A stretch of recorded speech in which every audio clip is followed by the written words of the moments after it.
Hey, I'm Bob Thiel. I'm the music supervisor, and I'm also the composer on Mayans, just as I did on Sons of Anarchy.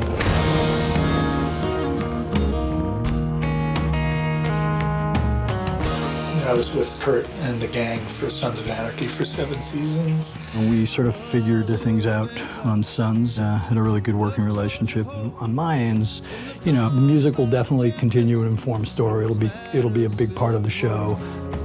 It's great that that we had Sons of Anarchy as kind of a launching point. However, we didn't want to replicate, and we didn't want to ignore what we had established with Sons.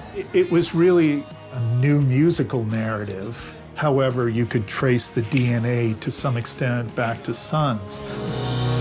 Never forget. It's different now with Mayans. We're on the Cal-Mex border. Latino American, Chicano music, culture, whatever. It wasn't like they only listened to Spanish artists and Spanish songs. No, they actually listened to a lot of music. So we talked a lot about what the vibe was, and how this came about is kind of like, it's awesome. It was almost like, let's not worry about it being a theme song. Let's write a song that could work as the theme song. I just picked up an old 1941 Gibson and strumming it. It seemed like the right guitar to motivate me. We kind of wrote a protest song. Not kind of. We wrote a protest song.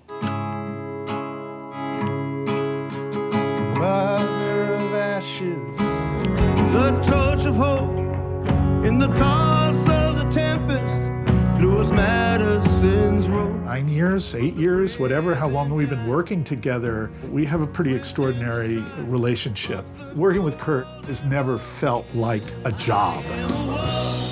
I've told you this, but Bob really, really impressed me on his combination of music and storytelling. It's always been an opportunity to really do what I love, to grow within my own sphere of creativity and not be afraid to take chances. Never forget.